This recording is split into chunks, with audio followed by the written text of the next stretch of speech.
Aduh, gitu Bu. Ya. Jadi ibu telusuri dulu ya jejak moyang Yesus itu dari hasil poligami masalahnya Bu ya. Coba kalaunya Daud tidak berpoligami Bu ya. Hari ini Kristen nyembah tiang listrik Bu ya. Ustadz ini pandai. Makanya ibu belajar ya. Saya itu bukan mengada-ada. Ibu belajar, silahkan ibu belajar gitu ya yang saya sampaikan. Begini, Ustadz, betul nggak Yesus keturunan dari poligami kan kayak gitu? Tidak usah, karena Pak Ustadz ini pandai memfitnah. Loh saya tidak ada memfitnah, itu dari kitab Anda sendiri. Itu memfitnah namanya. Bukan, itu dari kitab Anda sendiri, bukan memfitnah saya. Kayak gimana? Bukan fitnahan itu. Itu dari kitab Anda, makanya Anda pelajari, bukan fitnahan itu Bu. Ya. Bukan saya rasa saya lebih pandai dari Ustadz. Aduh, ya silakan Ibu ya nanti pelajari dan minum obat jangan lupa gitu ya. Ustadz hanya pintar enggak ada di sini. Memangnya dari tadi saya menampilkan yang fitnah? Enggak ada, semua tertulis yang saya sampaikannya. Dari fitnah terus. Dari tadi saya menyampaikan yang tertulis. Begini saja. Kita ngomongkan tentang dua utusan. Yesus juga utusan Allah. Muhammad juga utusan Allah. Oke? Nah, yang Pak Ustadz kagumi utusan Allah, Pak Ustadz ini Muhammad. Kelakuannya apanya? Banyak yang tidak mencerminkan apa? Yang tidak bisa dijadikan contoh. Apa contohnya? Anak kecil dikawini. Oh, itu Yesus nikahin anak kecil Bu. Nih ayatnya ya. Ini ayatnya Bu ya. Saya tampilkan dulu sama Ibu. Bukan. Yang menikahi anak kecil itu Yesus nih ya. Coba Ibu ya kita baca ya. Jangan kemana-mana dulu ya. Saya mau tunjukkan bahwa Yesus menikahi anak kecil nih ya. Nih.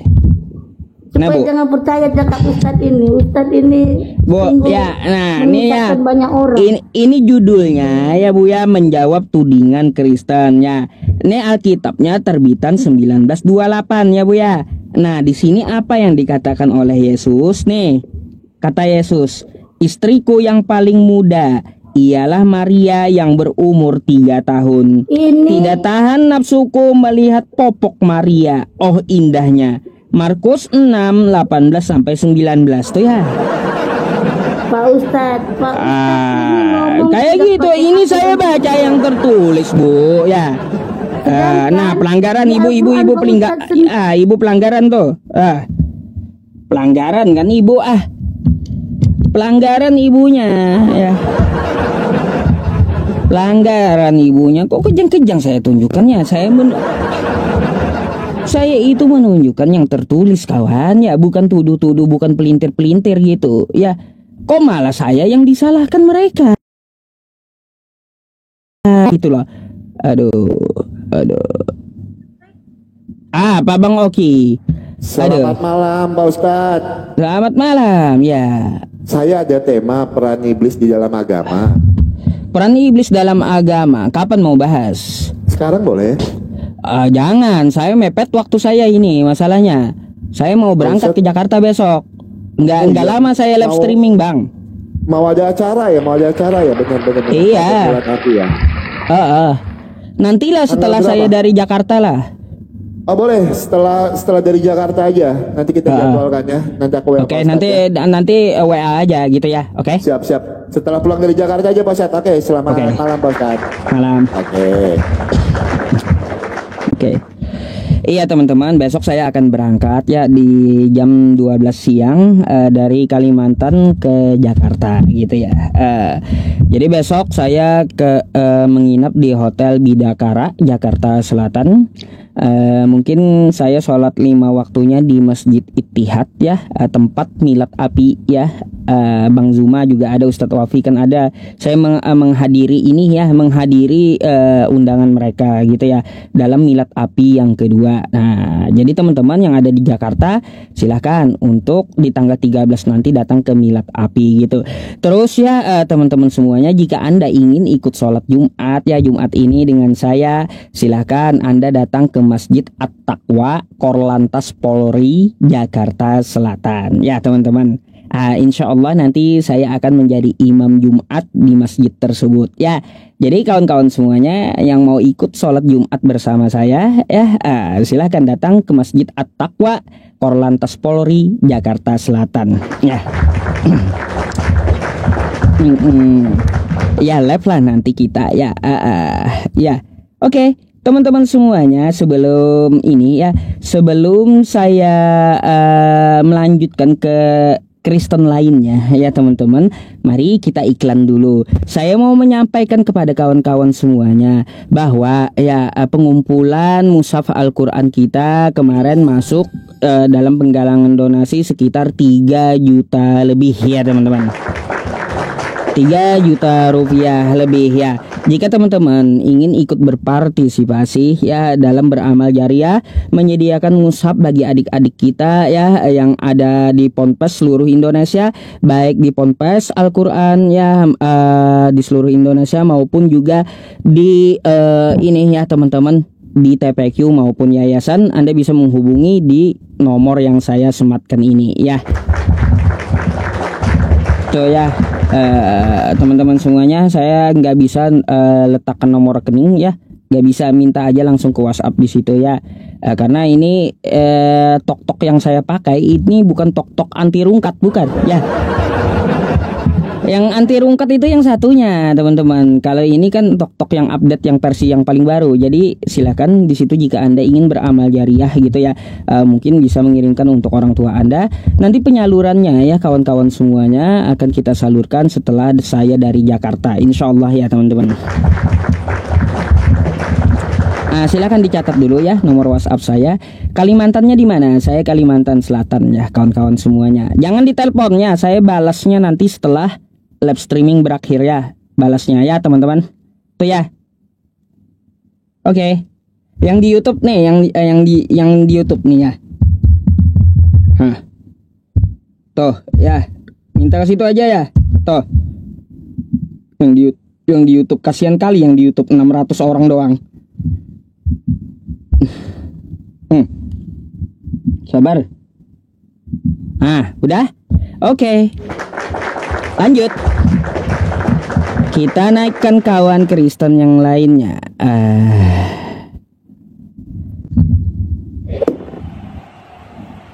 Iya, saya yang disalahin ya. Iya, Ustadz orang Banjar ya. Iya, saya orang Banjar. Halo, selamat malam. Halo, selamat malam Pak Ustadz. Malam. Iya, Islam Kristen Bang. Saya Kristen Pak Ustadz. Silakan open cam dulu lah. Aduh, open cam nggak bisa, gimana nih Pak Ustadz? Tuh, klik nyalakan. Aduh, ini masih belum bisa nih Pak Ustadz. Apanya belum bisa? Itu udah saya undang. Belum bisa di mana? Udah saya undang. Ini belum bisa diangkat ini Pak Ustadz. Waduh, kalau gitu saya ganti yang lain dulu ya Bang ya, sorry. Gitu aja Bang ya, menunggu Abang bisa buka kamera aja, nanti ya silakan minta naik kembali ya, oke? Ini Bang. Sebentar ya Bang Riko ya, bentar dulu ya Bang Riko. Kita naikin satu Kristen dulu ya, baru naikin Bang Riko, oke?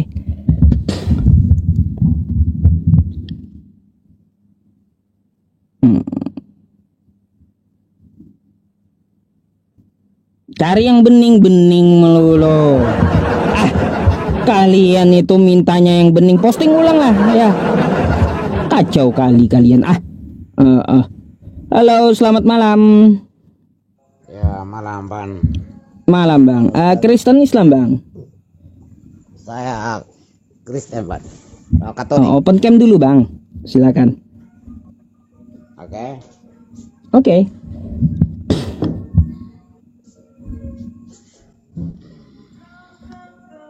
Yang kemarin malam yang kita baku ketemu itu. Kok kecil suara Abang sih? Ya gimana? Terlalu kecil Bang suaranya.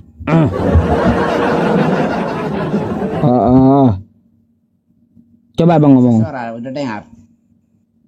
Kalau saya sih dengar sih, tahu teman-teman, nggak apa-apa lah.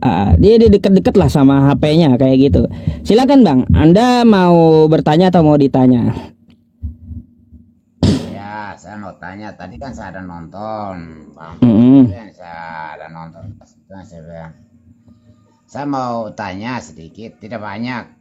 Tidak banyak, ya. Esteban. Gimana Bang? Salam kenal dulu dan Pak Esteban.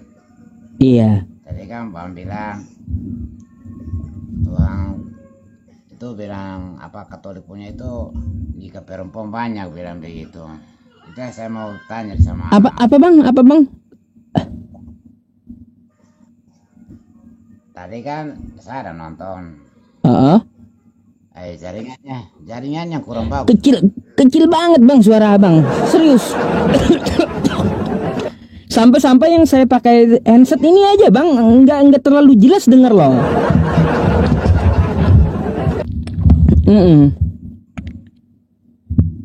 Kecil banget suaranya ya teman-teman. Tamu terputus ya. Ya sudahlah, perbaiki dulu ya Bang ya masalah audionya itu ya.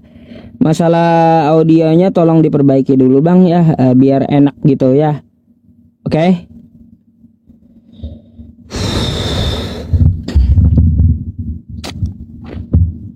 Teman-teman yang WhatsApp ya, nanti akan saya balas setelah ini ya, setelah live streaming berakhir ya teman-teman. Oke.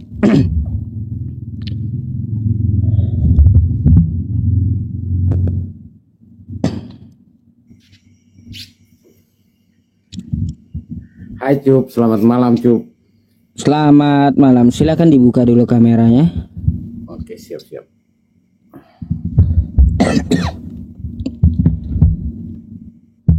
Apa kabar? Ente pula. Iya, ente pula.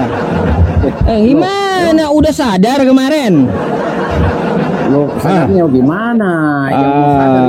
Yang mau sadar seharusnya kau pelajari lah kemarin itu yang saya sampaikan ya. Oke, begini Cup ya. Aduh. Karena itu ya, yang ini topik kamu ini apa ini, Bible palsu apa tidak, itu terserah kamu ya. Mana yang kamu anggap asli, mana yang kamu anggap palsu, terserah. Itu dari kamu. Saya siap terima saja tentang hal itu. Cuma yang saya ini mau tanyakan sama Ucup ini soal bilang bumi itu datar. Nah itu pula ya teman-teman ya. Ya yang nggak apa-apa. Bumi itu datar. Sudah saya sampaikan kemarin itu bumi itu datar menurut kitabmu. Saya terima Cup. Saya terima bilang bahwa itu dalam Alkitab itu mengatakan 4 penjuru ya kan? Iya. Tapi kamu saya percaya bahwa dalam Alkitab itu 4 penjuru mata angin. Benar? Itu yang terjemahin kayaknya kagak sekolah itu yang tulis itu. Kan kamu yang tunjukkan iya, kemarin. Mata angin, kalau itu disebut mata angin 4 penjuru itu mata angin bukan 4, 16. 16. Memang. Kagak sekolah itu penulis Bible itu. Tapi dengar dulu. Iya. Jangan langsung dikasih, jangan langsung jawabannya kayak begitu Cup. Saya terima. Kalau memang dalam Alkitab itu 4 penjuru mata angin, utara, timur, barat, dan selatan. Dan kamu katakan 16. Memang 16. Tapi itu dikembangkan oleh ilmuwan dunia. Betul? Terus? Saya mau tanya sama kamu, karena kamu mengatakan itu 16 mata angin ya. Coba. Kamu yang mengatakan demikian di depan 16.000 penonton kamu, saya mau tahu, kamu bisa sebutkan nggak 16 mata angin itu? Coba. Saya nggak hafal itu, sebagian aja hafal. Makanya itu Cuk, jangan itu bicara. Pertama ya timur, barat, selatan, tenggara, habis itu timur laut, barat daya, tenggara, tenggara timur laut ya. Tuh ya. Nah, ya sudah, ya sudah. Kalau seperti itu ya saya hanya hafal sebagian. Coba kau sebutin sekarang. Oh, oke. Rekam ya guys ya, bahwa Ucup mengatakan bahwa 16 mata angin, tapi dia tidak tahu. Nah, justru itu saya mau tanya sama kamu. Saya kagak hafal, bukan kagak tahu ya, kagak hafal. Apa bedanya kagak hafal dengan tidak tahu? Beda, kagak hafal dengan kagak tahu beda. Tidak hafal dengan kalau kagak tahu, satu pun kagak tahu. Kalau kagak hafal ya dia tahu, cuma kagak hafal gitu ya. Sama saja. Oke, saya mau kasih tahu sama kamu. Ini ya. Makanya lebih baik. Makanya kenapa saya nggak hafal ya teman-teman, 16 mata angin ya. Karena di sini saya hanya hafal sebagian utara ya, timur laut, habis itu tenggara, selatan tenggara, habis itu selatan kan gitu. Nah, barat daya kan gitu. Terus barat laut kan kayak gitu ya. Nggak perlu lagi, kau pun juga kagak tahu gitu, nggak perlu ya, kagak perlu. Karena kau nggak jawab gitu ya. Ya dengar dulu.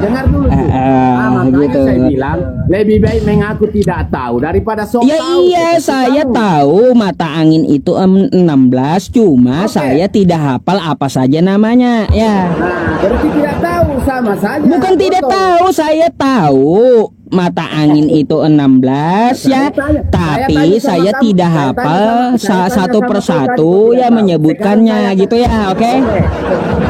Udah, makanya kau belajar kosakata dulu gitu ya, biar paham gitu. Baik-baik, biarlah. Aduh. Dengar baik-baik ya, saya akan hafalkan. Oke? Tanpa ini tangan saya, mana tahu kau bilang saya lihat YouTube atau apa. Oke. Karena saya ini bidang saya Ucup. Makanya saya tanya sama kau, jangan sotak. Nah, oke, saya akan hafalkan sama kau. Ya. Utara, timur laut, timur laut, timur laut, timur menenggara. Tenggara, selatan menenggara, selatan barat daya, barat daya, barat laut, utara barat laut, utara. Coba. Tuh bisa kau. Ya, karena itu bidang saya juga. Kau tahu mata angin itu 16, kenapa kau bilang di situ 4 penjuru kitab kau? Itu dalam Alkitab mengatakan 4 penjuru yang seperti. Makanya aku bilang suruh sekolah lagi itu penulis Alkitab kau tuh. Makanya kan saya udah bilang kayak gitu ya. Itulah saya bilang sama aduh ya, makanya saya bilang kepada Anda ya, kalau ngotot sama saya ya sampai saya sindir ya. Kalau bumi itu bulat, air laut akan tumpah. Supaya kagak tumpah air laut kayak gimana, datar aja kayak Bible gitu ya. Kagak sekolah itu penulis Bible. Ada. Oke, terserah. Saya terima saja kok. Apapun yang Anda katakan terserah, ya. Terserah. Itu memang dikatakan seperti itu dari kalian. Tapi itulah saya tanya Ucup tadi, Ucup sendiri bilang saya tahu tapi lupa. Iya, saya tahu arah mata angin itu 16, cuma saya nggak hafal satu persatu gitu, nggak hafal semua. Seharusnya Ucup itu harus sekolah lagi soal mata angin. Bukannya saya nggak tahu sama sekali. Tahu saya arah mata angin itu 16, bukan 4. Cuma saya tidak bisa menyebutkan satu persatu karena bukan bidang saya ya. Kita tidak tahu. Ya kalaunya bidang kau ya jelas kau yang tahu kan gitu. Ya. Kenapa langsung menghakimi saya tadi bilang kau sendiri tidak tahu? Ya makanya sebutkanlah kan kayak gitu ya. Kan saya sudah sebutkan. Setelah kau sebutkan kan 16, kenapa Bible kau menulisnya cuma 4 coba? Arah mata angin.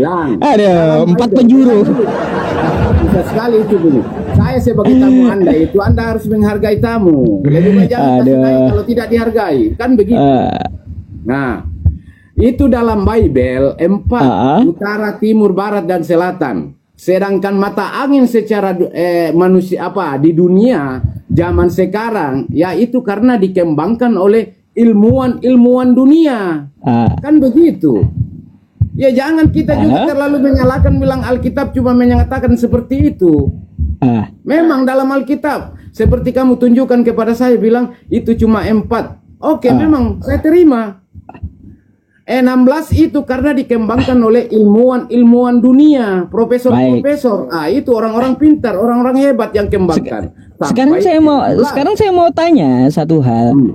Yang dikatakan kitab kau itu ujung langit itu di mana ujung langit? Ujung langit ya bagi saya artinya sudah tidak dapat dilihat lagi. Ujung langit tidak dapat dilihat lagi. Ya berarti ujung langit sudah tidak bisa dijangkau dengan mata normal kita sebagai manusia. Oke, begini Cuk, saya juga mau tanya, ya, sebenarnya apa ini, teman yang berteman dengan iblis ini, Muslim apa Kristen? Yang berteman dengan iblis. Ya. Oh, itu yang kau bawa, baik. Seru nih. Saya mau bertanya ini Cuk karena ya, silakan. Tapi maaf ya sebelum kamu jelaskan saya mau sampaikan ini saya kepada saudara-saudari saya yang muslim di sana karena saya juga keluarga muslim dan sekian.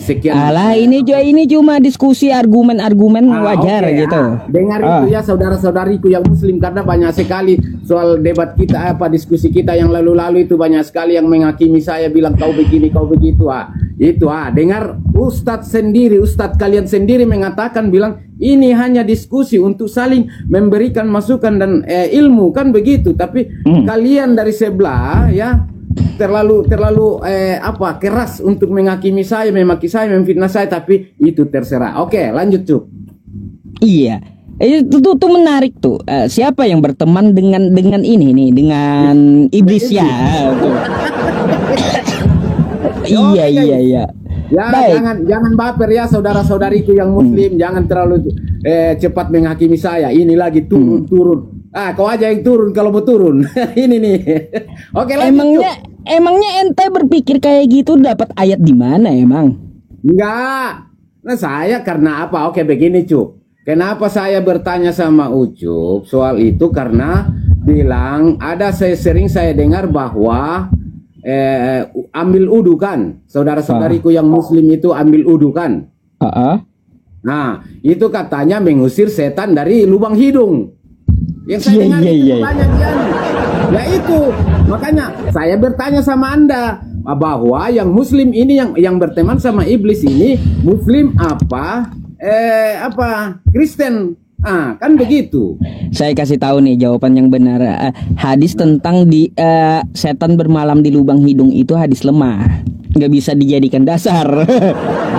Nah itu oke. Karena itu ada dalam hadis Cuk. Makanya saya bertanya, muncul pertanyaan ini. Yang berteman dengan iblis ini Muslim apa Nasrani kan begitu. Nggak bisa dipakai. Nah karena saya ambil dari hadis itu, dengar dari hadis itu. Maaf ya saya kurang memahami soal hadis dan Al-Quran itu. Cuma sebagian itu pun saya nonton dari debat-debat kalian dan debat-debat sama ustadz dengan ustadz sendiri muslim dengan muslim sendiri begitu. Makanya saya muncul pertanyaan ini bertanya kepada Ucup bahwa siapa yang berteman sebenarnya dengan iblis, muslim apa Kristen kan begitu. Nah, cuma hadis itu yang jadi lampirannya sama saya gitu. Ya kan itu bilang yang melakukan wudu setiap wudu kan saudara-saudari kita yang muslim bukan Kristen. Nah. Baik. Sekarang gini ya. Saya mau membawakan di Bible gitu. Apakah? Silakan. Apakah Kristen ini kerjasama dengan iblis atau tidak gitu ya? Kalau bagi kami sama sekali tidak. Dari saya pribadi dan mungkin saudara-saudara saya ada yang menonton ini sama sekali tidak berteman dengan iblis. Sekarang mari kita baca nih ya. Ini Lukas 4 ya. Ya. Itu betul Lukas 4 apa bukan? Coba Lukas 4 nih. Itu kan. Lukas 4. Ya, oke, lanjut. Ya. Mari kita baca nih. Ya. Yesus yang penuh dengan Roh Kudus. Roh Kudus ini apa? Tuhan. Ya, Roh Kudus ya Tuhan. Kembali dari Sungai Yordan, lalu dibawa oleh Roh Kudus ke padang gurun, oke? Ya. Di situ ia tinggal 40 hari lamanya dan dicobai iblis. Ini Ya, kenapa Roh Kudus kerjasama dengan iblis? Iya kan? Oke. Kenapa ini Tuhanmu kerjasama dengan iblis? Oke. Sudah sampai di situ kah atau masih lanjut? Hah? Sampai situ atau masih lanjut? Coba kalau kita lihat ayat yang lain nih. Maka Yesus dibawa oleh Roh Kudus ke padang gurun. Untuk Ya, apa? betul. Dicobai iblis. Kerjasama. Betul, saya terima. Iya, memang itu. Bunyi Iya. Alkitab. Nah, Iya, gimana tuh? jadi masalahnya apa di dalam sini? Kenapa coba Roh Kudus itu bawa Yesus ke KFC enggak dicobai iblis? Benar. Bawa makan-makan kayak gitu ya. Roh Kudus bawa Yesus makan-makan. Ngapain bawa Yesus untuk dicobai iblis? Kerjasama kah dia dengan iblis? Ya, begini. Karena Yesus itu adalah Roh Kudus. Iblis ini tidak suka sama Yesus. Makanya Yesus itu selalu dibawa kemana-mana, dibawa ke gunung, dibawa ke padang pasir, dibawa kemana-mana untuk dicobai. Dicobai, bukan berteman. Iya. Bukan Ngapain? kerjasama. Dibawa untuk dicobai bahwa Ngapain ini betul coba? Tuhan. Ya, ini karena iblis mau tahu ini betul-betul Tuhan, Roh Kudus apa bukan? Ngapain coba Roh Kudus bantu bawa Yesus? Ngapain coba? Iya, karena Roh Kudus itu ingin membuktikan kepada iblis bahwa Yesus ini adalah Roh Kudus dan tidak mungkin iblis bisa menggodai dia. Iya, berarti kerjasama Roh Kudus dengan iblis itu ya. Bukan kerjasama. Dia bawa kemana-mana untuk dicobai. Ngapain coba iblis ngetes Tuhan? Tapi ya, karena dia mau tahu apakah betul ini dia anak Tuhan. Waduh, ngapain? Kok bisa iblis ngetes Tuhan gitu loh? Iya, karena iblis itu tidak suka sama Yesus. Karena iblis itu ingin dia yang paling di atas daripada Yesus. Makanya ada dalam Alkitab itu dikatakan, karena iblis sudah tidak berhasil mengerjain Yesus, tidak bisa mencoba Yesus, makanya dia bilang, nyala kau iblis. Betul apa tidak? Jadi kalaunya berarti Roh Kudus dengan iblis itu musuhan gitu. Bukan kerjasama. Nih saya ada satu pertanyaan lagi nih ya. Tunggu dulu. Saya mau tanya, saya mau ini. Jangan dulu lari dari sini. Tunggu dulu. Apa tuh? Oke. Kenapa itu iblis dibilang nyala engkau karena dia sudah tidak mampu? Iblis itu ditendang diusir oleh Yesus Kristus kemana? Oh iya, ini pertanyaan saya masih berkaitan dengan ini, dengan ayat yang ini juga masih ke bawahnya. Oke, tapi tunggu dulu, saya jelaskan ini. Makanya iblis itu diusir ke dalam tubuh babi. Karena pada saat di sini Iya. Ya dengar dulu. Yang lewat di situ hanyalah babi. Makanya, oke dengar Cup, biar saya kasih tahu, biar saudara-saudara kita yang Muslim di sana pun tahu ya, dan sama-sama Kristen. Makanya tidak ada orang Kristen itu yang bisa digoda oleh iblis. Kenapa Yusuf? Saya akan kasih tahu ya. Jangankan iblis itu berani mau masuk atau mau menggoda orang Kristen, sedangkan iblis itu sendiri kami makan. Waduh. Percaya atau tidak? Iya. Lalu. Dengar, biar kita berbagi tahun. Dengar dulu. Iya, saya dengar dari tadi kok. Justru itu iblis itu tidak berani menggoda orang Kristen karena kenapa? jangankan dia menggoda, dia mau dekat saja dengan orang Kristen dia tidak berani. Karena apa? Itu ditendang, diusir oleh Yesus Kristus ke dalam babi, ya. Sedangkan babi itu kami makan, berarti iblis itu kami makan. Bagaimana? Iya. Makanya, oke Cuk, dengar. Makanya iblis itu sehingga apa, tinggal di hidung saudara-saudari kita yang muslim, begitu. Gini ya, salah. Salah ente. Bentar, saya tanggapi dulu. Saya udah ngerti gitu. Ya. Sedangkan orang iblis itu tidak berani menyentuh orang Kristen karena apa? Kami makan, kami sate, kami bakar dalam bambu. Khususnya kami orang Toraja. Oke, baik. Saya tanggapan saya ya. Ya, kalau iblis masuk ke babi, udah tahu di dalam babi itu ada iblis, kalian makan. Ya, daging babi yang kalian makan pindah ke tubuh kalian. Artinya ya Kristen sekarang tubuhnya kerasukan iblis semua. Karena apa? Karena dari iblis yang di babi dimakan oleh kalian, dimakan oleh kau, pindah iblisnya ke tubuh kau. Tapi macam mana pula kau ini? Kenyataannya tidak seperti itu. Berarti kau sekarang kerasukan iblis ini. Amin. Terserah kamu, Cuk. Terserah kamu. Yang penting intinya saya tidak seperti itu, Cuk. Bilang saya kerasukan iblis. Saya katakan demikian karena apa? Itu iblis itu diusir oleh Yesus Kristus ke dalam tubuh babi, sedangkan babi itu kami bakar, kami makan, kami satai. Makanya pindah ke tubuhmu dia. Dia takut. Kau makan sih, kau makan masalahnya. Sudah mati itu iblis buat kami, makanya cuma lari ke saudara-saudari kita yang muslim.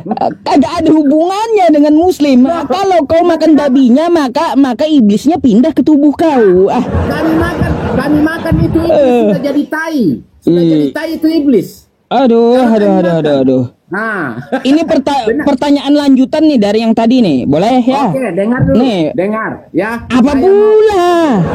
Dengar dulu. Saya mau kasih dalilnya bahwa ya, saya dengar bahwa yang berteman dengan iblis itu adalah Ucup dan pengikut-pengikut Ucup. Nah, ini saya akan putarkan.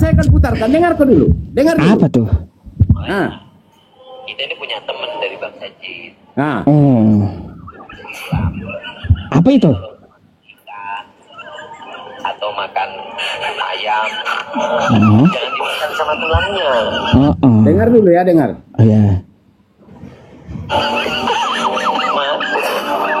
Jangan dimakan sama tulangnya, kasihkan ke saudara kita bangsa Jin. Tulang manusia itu tulang yang sudah dimakan dari ayam atau ikan. Itu kalau kita buang, Allah bungkus lagi bangsa Jin. Makanya kita ini punya teman dari bangsa Jin. Udah, oke. Nah, coba itu Ustadz kalian sendiri yang mengatakan kita punya teman ini adalah bangsa Jin. Iya, bukan iblis di situ dia bilang. Kacau kau ini. Jin dengan iblis sama beda. Jin dengan iblis beda. Wah, banyak yang beda. Sama-sama. Saya juga tahu ya manusia ini mempunyai teman yang namanya itu jin korin. Tahu saya. Kagak usah yang muslim, yang Kristen, yang semua manusia itu ada jin temennya, memang korinnya. Itu udah tahu semua saya, oke? Udah? Oke? Tulang manusia itu tulang yang sudah dimakan dari ayam atau ikan. Itu kalau kita buang, Allah bungkus lagi. Udah, oke? Sabar dulu, Cuk. Kita ini punya teman dari bangsa Jin. Lanjut. Iya, itu udah tahu jin dengan iblis beda. Itu permasalahan jin korin. Jadi gini, ente bedakan dulu jin dengan iblis. Iblis dengan jin beda. Ya, jin itu yang dimaksud yang oleh Habib tadi itu adalah jin korin. Kagak usah Islam, semua manusia punya jin korin. Kayak gitu maksudnya. Ya, ini saya bertanya ya. Iblis kan dengan Roh Kudus musuhan, dengan Yesus musuhan ya. Oke, ya benar. Saya mau tanya ente nih. Ya, nih baca dulu ya. Dan iblis membawanya pula ke atas gunung yang sangat tinggi dan memperlihatkan kepadanya semua kerajaan dunia dengan kemegahannya. Saya mau tanya, kalau iblis dengan Yesus musuhan, iblis ini cara bawa Yesus ke atas gunung kayak gimana? Apa dijambak atau kayak gimana gitu? Karena kan gak mungkin mereka itu waktu naik ke atas gunung itu berpelukan atau saling rangkul ke atas gunung dengan iblis, gak mungkin. Gimana itu iblis bawa Yesus? Apakah dijambak iblis itu kepala Yesus atau gimana tuh? Enggak. Lah, kan musuhan. Gimana kalau musuh bawa musuhnya kayak gimana? Pasti dijambaknya itu palanya itu. Oke, di situ kan tidak ada dijelaskan. Di situ kan tidak ada dijelaskan bahwa iblis membawa Yesus ke atas gunung itu dengan cara bagaimana, kan tidak ada. Cara musuh cara kita bawa musuh kayak gimana? Nggak mungkin kita rangkul, nggak mungkin. Nggak mungkin kita berpelukan, nggak mungkin dengan musuh. Karena Yesus ingin membuktikan kepada iblis bahwa tahta yang lebih tinggi itu dimiliki oleh Yesus. Jadi iya, itu menurut saja.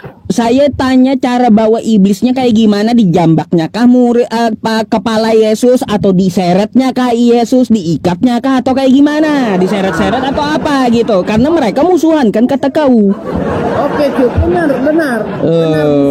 benar musuhan, makanya Yesus itu selalu dicobai. Tapi kalau misalnya Yusuf bertanya bilang dijambak kata digendong kah mana kita tahu, sedangkan dalam kitab saya sendiri, Bible saya sendiri tidak dijelaskan. Ya bagaimana saya mau jawab? Kan begitu. Waduh. Ya, mungkin saja dia berjalan dua-duanya. Karena apa? Yesus mau membuktikan kepada iblis bahwa tahta tertinggi itu ada pada Yesus Kristus. Sampainya di atas bukit itu, ya mungkin karena itu kuasa-kuasa Roh Kudus atau apa. Wah, mulai ngarang ente. Loh. Mulai ngarang? Yesus iya, kagak ada musuh bawa musuh berpelukan itu, nggak ada, paling dijambak atau diseret-seret itu. Itu kan Yusuf sendiri yang jawab. Ya, saya tidak tahu, kan saya bilang. Nah, di dalam Bible itu tidak ada penjelasannya bahwa Yesus dibawa ke atas gunung itu entah digendong, entah dijambak, entah dipangku. Saya juga tidak tahu menjawab karena apa? Tidak dijelaskan dalam Bible. Tapi Ucup sendiri yang jawab bahwa mungkin diseret atau apa ya. Tunjukkan kepada saya kalau memang diseret atau dijambak, kan begitu. Masalahnya kayak gini. Begini, Ucup. Kamu yang bertanya, kamu sendiri yang jawab. Saya heran. Gini masalahnya, kan itu perkiraan saya, makanya ente jelaskan kayak gimana cara bawanya. Jangan dikira-kira. Saya juga bisa. Iya kan, kalau orang bawa musuh kayak gimana? Nggak mungkin dia berpelukan kan? Nggak mungkin. Kita tidak tahu karena kita tidak tahu di penjelasannya dia caranya bawanya bagaimana. Dia naiknya bagaimana? Ya, saya juga tidak tahu. Kagak mungkin juga musuh digendong oleh dia, nggak mungkin. Ya, mana tahu, saya tidak tahu. Iya, bisa jadi kan dijewernya kan nggak tahu juga. Itu kan Ucup sendiri yang jawab. Sedangkan saya bilang saya tidak tahu caranya bagaimana dia bawa naik. Tapi Ucup sendiri yang jawab. Jadi Ucup yang tahu loh. Kenapa bilang salahkan saya? Aduh, heran saya juga ini Ucup ini. Iya, masalahnya gini ya. Selain ayat itu ya masih banyak ya Tuhan kalian itu kerjasama dengan iblis, masih banyak ayat yang lain. Ya coba kerjasamanya. Nih ya. Salah satu kerjasama kalian dengan iblis nih ya. Nih, 1 Korintus 5 ya. Buka kau ya. 1 Korintus 5 nomor 5. Oke? Ya, lanjut. Orang itu harus kita serahkan dalam nama Tuhan Yesus kepada iblis. Nah, kan? Dalam nama Tuhan Yesus diserahkan kepada iblis sehingga binasa tubuhnya, agar rohnya diselamatkan pada hari Tuhan. Ngapain coba kalian dalam nama Tuhan kerjasama diserahkan sama iblis? Hah? Nah, coba baca ulang. Saya tidak kurang paham, kurang lihat. Orang itu harus kita serahkan dalam nama Tuhan Yesus kepada iblis, oke? Ya. Sehingga binasa tubuhnya, agar rohnya diselamatkan pada hari Tuhan. Ngapain coba diserahkan kepada iblis? Dan orang itu atas dalam nama Yesus, itu kan dia pakai nama Yesus, bukan? Ya iya, ngapain coba diserahkan ke iblis? Ngapain? Ya karena dia memang tidak taat, makanya diserahkan kepada iblis. Iya, kalaunya kagak taat itu tobat sama Tuhan, kok diserahkan ke iblis sih? Iya, karena memang dia orang kacau jahat, kali. Karena memang dia orang jahat, makanya diserahkan kepada iblis. Udah tahu jahat, suruh tobat kepada Tuhan, ngapain diserahkan kepada iblis? Loh, kenapa saya yang mau pusing dengan hal itu? Apa hubungannya dengan iblis? Kerjasama Tuhan kalian dengan iblis gitu? Loh, itu kan dia dalam nama Yesus. Iya, makanya dalam nama Tuhan Yesus kita serahkan ke iblis. Apa ini? Dalam nama Tuhan kerjasama dengan iblis. Iya, karena orang itu orang jahat, ya, orang jahat. Karena itu Yesus adalah Yesus itu adalah dianggap sebagai Tuhan, makanya disebut dalam nama Yesus kita serahkan kepada iblis. Aduh, kalau diserahkan kepada iblis itu namanya jadi tumbal. Mau tumbal, begini cuy, mau tumbal kah, mau bukan kah, itu urusan mereka. Saya pun tidak paham dengan hal itu. Iya. Makanya itu jadi tumbal kalau diserahkan. Kenapa coba diserahkan kepada iblis? Seharusnya diserahkan kepada Tuhan, kayak ini kepada iblis. Ngaco juga kalian ini. Kan orang yang sudah tidak taat, makanya diserahkan kepada iblis, biar sama iblis begitu. Orang kagak taat itu disuruh untuk tobat kepada Tuhan, bukan diserahkan kepada iblis. Mungkin karena sudah disuruh bertobat kepada Tuhan atau diserahkan kepada Tuhan, tapi masih tetap melawan, makanya diserahkan kepada iblis begitu, Cup. Makanya erat kali kalian itu kerjasama aja dengan iblis gitu. Yudas pun dibisiki iblis. Ya, peran iblis ini sangat banyak dalam kekristenan. Kerjasama dengan iblis. Coba kalau Yudas tuh ya dibisiki oleh iblis sehingga terjadi penyalipan, kan kayak gitu. Iya, karena apa? Dia itu cemburu kepada Yesus. Begitu saja intinya. Karena Yesus itu dikatakan Yesus adalah Tuhan. Makanya semua itu iblis mempengaruhinya karena ketinggian tahtanya iblis itu tidak mau diambil oleh Yesus, makanya selalu itu digoda oleh iblis itu Yesus. Begitu. Saya mau tanya dulu. Disuruh inilah, disuruh itu, ya makanya itu Yesus disalibkan karena iblis. Saya mau tanya dulu, setan dengan iblis sama atau enggak? Ya sama lah, iblis. Oh sama, ya. Iya, setan dengan iblis sama. Oke. Saya pikir beda di Kristen. Iya. Iblis itu sama, ya. Setan dan iblis itu tidak ada wujudnya. Tidak ada wujudnya. Ya, itu namanya roh jahat. Bukan roh jali gitu ya. Roh jali kali. Iya. Roh jali. Kenapa coba kalian ini suka kali berurusan dengan iblis, diserahkan kepada iblis dalam nama Tuhan Yesus? Ayo coba. Ya, dalam nama Tuhan Yesus diserahkan kepada iblis. Karena apa? Saya nggak mau diserahkan kepada iblis. Ngapain coba? Biar dalam nama Tuhan. Apa emang saya mau dijadikan tumbal gitu? Dia dijadikan tumbal supaya orang lain yang lainnya itu bisa bertobat gitu loh. Aduh, coba jangan berurusan dengan iblis gitu. Udah tahu iblis itu jahat, kalian suka kali berurusan kerjasama dengan iblis itu. Begini Cuk, dengar ya, dengar baik-baik Cuk. Intinya iblis itu tidak akan berani mengganggu orang Kristen, ya.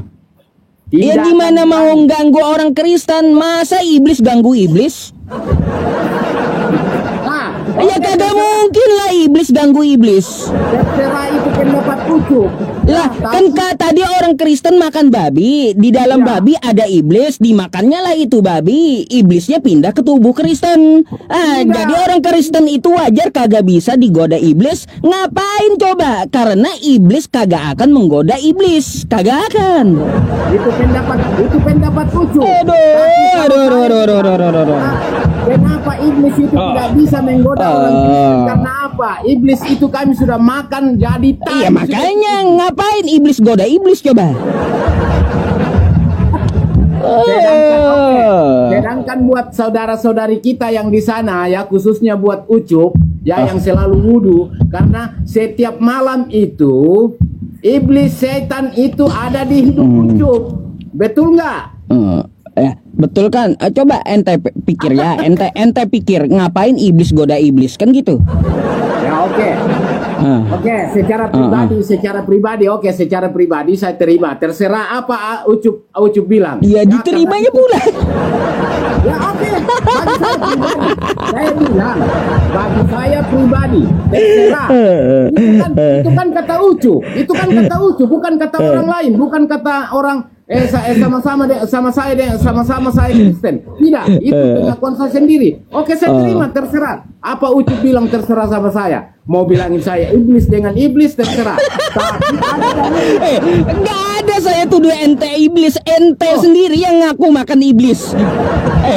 Memang saya bilang saya makan iblis sudah jadi tai itu iblis bagi orang Kristen. Betul nggak? Kan saya nggak ada tuduh ente ya, nggak ada. Memang itu saya jelaskan. Makanya orang Kristen itu tidak pernah digoda oleh iblis. Kenapa? Iblis itu kami sudah makan jadi tai. Makanya ngapain iblis goda iblis kan gitu. Nah itu saya bilang, itu pendapat Ucup, dan oke, kalau itu Ucup tujukan kepada saya, oke, saya terima dengan ikhlas, terserah itu pendapat Ucup.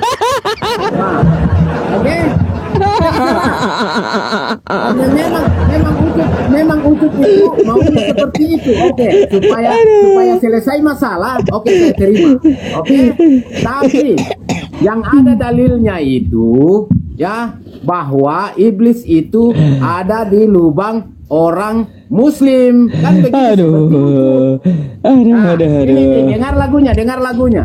Ada setan di hidungmu Ucup. Ada setan. Pelanggaran ente bang. Pelanggaran tuh. Pelanggaran tuh. Kan kena kan. Pelanggaran dia teman-teman. Kena pelanggaran.